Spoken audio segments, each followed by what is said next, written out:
Does it feel different down there after birth? Yeah, actually.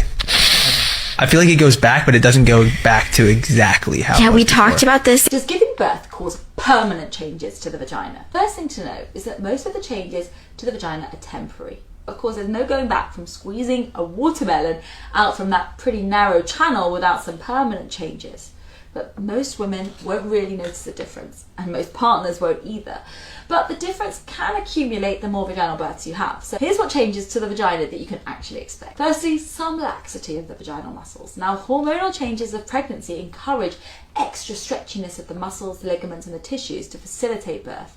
But rest assured, these should tighten back up again after birth. While the muscles often regain some of their tone after childbirth, they may not return entirely to their pre-pregnant state. Vaginal birth, but also pregnancy in general, does increase the likelihood of having a prolapse, and this is where the vaginal tissues have weakened to the point that the organs that they're keeping back start to push into each other. For example, the bladder starts to push into the vagina. Next up, swelling. So after birth, the vulva generally looks more swollen, bruised and engorged after birth, but again this improves as the swelling reduces. The blood is redistributed and any tears and cuts heal.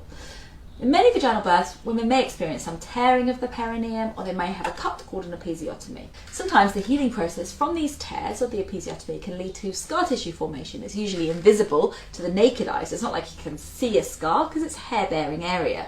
But it may cause some discomfort or changes in sensation during intercourse in the longer term. Another change in the vagina can be vaginal dryness. So some women may experience vaginal dryness, which can persist after childbirth, particularly if you're breastfeeding, because that causes a reduction in the levels of estrogen. Vaginal dryness can contribute to discomfort or pain during intercourse, so be liberal with those lubricants or the moisturizers.